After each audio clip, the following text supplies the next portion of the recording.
एक बार रानो चिड़िया और टुन्नी चिड़िया जंगल के बाहर एक पेड़ पर बैठी हुई होती हैं। टुन्नी चिड़िया बहुत तेज दिमाग की और इंटेलिजेंट होती है, तो वही रानो चिड़िया बुद्धू होती है। रानो चिड़िया को पास वाले खेत में एक पुतला दिखाई देता है, तो वह टुन्नी को बोलती है, दीदी दीदी देखो, वह इंसान हमें कैसे घूर रहा है। नहीं, वह इंसान नहीं है पगली, यह तुम कैसे कह सकती हो, क्योंकि उसके हाथ में मोबाइल फोन नहीं है। ऐसे ही रानो को टुन्नी हमेशा समझाती थी।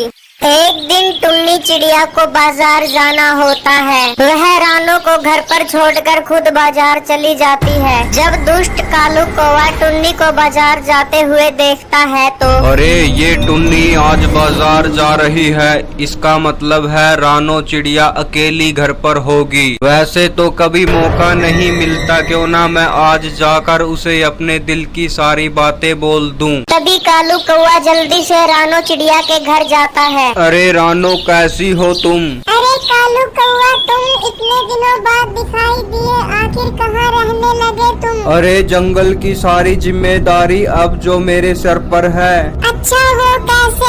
हम पक्षियों के बाज राजा मरने से पहले सारा जंगल का काम काज मुझे सौंप गए और जंगल का मुझे राजा बना दिया। आज तुम्हें देखने का बहुत मन किया तो चला आया। पर कालू कौवा, मुझे देखने का मन आपका क्यों किया? रानो तुम तो बहुत भोली हो, इतना भी नहीं समझी। मैं तुमसे बहुत प्यार करता हूँ और शादी करना चाहता हूँ। क्या तुम मुझसे शादी करोगी? तुम जंगल के राजा हो, अगर मैं तुमसे शादी कर लूंगी तो मैं जंगल की रानी बन जाऊंगी। मैं इस बारे में अपनी दीदी टुन्नी से बात करना चाहती हूँ। देखो रानो, ये जिंदगी तुम्हारी है, ऐसे मौके बार बार नहीं आते।